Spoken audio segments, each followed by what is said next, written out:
Let's bring in the Shadow Finance Minister, James Paterson. Do you welcome the High Court decision on the CFMEU intervention? Yes, we do, Kieran. It is certainly welcome that the intervention is able to continue, that it was legally robust. But I have to say, I personally remain sceptical about whether or not the CFMEU can be reformed simply by appointing an outside administrator. The truth is that corruption and criminality are core to the business model of the CFMEU. It's how they operate. It's how they've always operated. And for Amanda Rishworth to say that the government won't tolerate corruption and violence in the building sector, well, that's exactly what the government has tolerated for most of its last term. It was only when they were embarrassed by media reports by Nick McKenzie and other journalists that exposed the true rotten heart of the building industry, and particularly the corruption of the big build publicly funded infrastructure projects here in Victoria, that they were forced to act. But up until then, they were happy to turn a blind eye. So the test for this government is actually, can they follow through? Can they deliver? Can they clean up the building industry in this country? Because it's not just important from a law and order and community safety point of view, although that is critical, but it's also important from a productivity point of view. The construction sector is one of the least productive sectors of the economy on this government's watch, because they have empowered the CFMEU with extraordinary authority that is incomparable to around the rest of the world. It's no wonder it's so hard to build anything and so expensive to build anything in this country.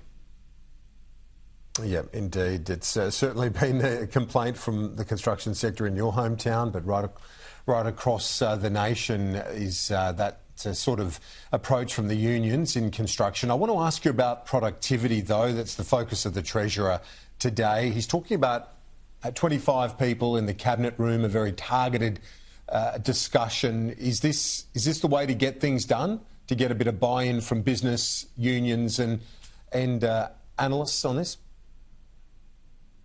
Kieran, at the National Press Club today, Jim Chalmers will be the arsonist playing the role of the firefighter. He's here to put out the fires that he and the Albanese government set in their first term of government. He said he's going to focus on productivity, on enhancing living standards and on making the budget more sustainable. But in their first 3 years, they did the opposite of those things. Australians became poorer, our economy became less productive, and our budget became weaker as a direct result of the decisions that Jim Chalmers and the Albanese government made in their first term. So I hope that he is able to help clean up the mess that he started, and it is a good thing that he's recognised the harm that has been done to our economy, particularly on productivity, which has been wound back almost a decade to 2016 levels on this government's watch and is now in crisis and will further weaken the living standards that have already gone backwards on the government's watch in their first term if it's not fixed.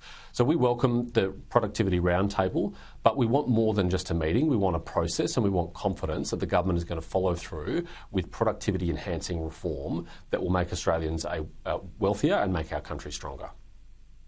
Part of this is the question around tax. Is it time for the coalition to take a leaf out of John Howard's book and say, OK, if there's a good reform here, we won't fight about it, we'll get on board and make it bipartisan, get it done? In short, the answer to your question, Kieran, is yes. And a fortnight ago on Insiders, I opened the door on behalf of the coalition to working constructively with the government on holistic tax reform. It is self-evident that we do not collect tax in this country as efficiently as we could, and it holds back our prosperity and our productivity and our efficiency as an economy. And there are gains that can be made by reforming the tax system.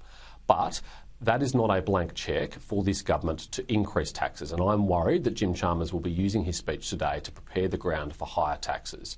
Because if you agree that the problem in the economy right now is low productivity, low business investment and falling living standards, how would higher taxes improve any of those things? Higher taxes won't make us more productive, it won't make us richer, it won't encourage business investment. What we need are lower and more efficient taxes, and if that's what the Treasurer is talking about, then he'll have a very willing partner in the coalition. It's been a long time since work choices, but the coalition is always cautious, it seems, these days when it comes to taking a fight on IR. Do you need to also embrace some of that as well and push back against some of the industrial relations changes Labor's implemented? Well, there's no question that this government has extensively re-regulated the labour market, made it less productive, less efficient, and they've empowered unions like the CFMEU to play an even bigger role in the economy. They're now even talking about inserting unions between business and technology like artificial intelligence, which is one of the few positive areas for productive growth in our economy going forward, and putting unions in the way of that would guarantee that doesn't happen. So we are very worried about where this government has taken this country on that issue. We'll be consulting carefully on this over the next couple of years, and we'll take to the election commitments that are consistent with what the Australian people expect, and that will include very strong and robust protections for workers' rights, because we do want to have a high wage, high productivity economy where people do have secure employment, and we think the best way to do that is by delivering a highly productive and efficient economy. Can I ask you quickly on the Prime Minister? He's departed, or is departing the G7 as we speak. Talk that he might go to NATO next week to see for talks, if invited by the Director General and others. Should he attend NATO, given how volatile things are internationally, and if there is the hope of a face-to-face with Donald Trump finally? I do think it is a good idea for the Prime Minister to attend NATO, particularly if he can get a meeting with President Trump.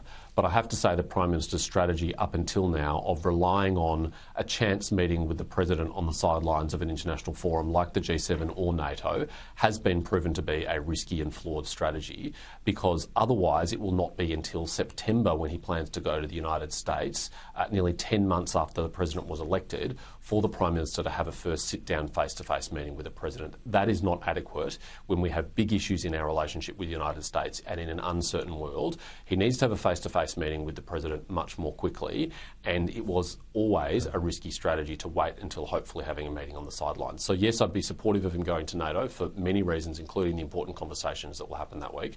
Hopefully, though, it will also involve a meeting with President Trump. But if not, the Prime Minister should get to Washington DC. He should frankly camp out at the Hay Adams Hotel, if that's what's required, until he can get face time with the President, because the President will be making big decisions on things like the future of AUKUS and on our trade relationship.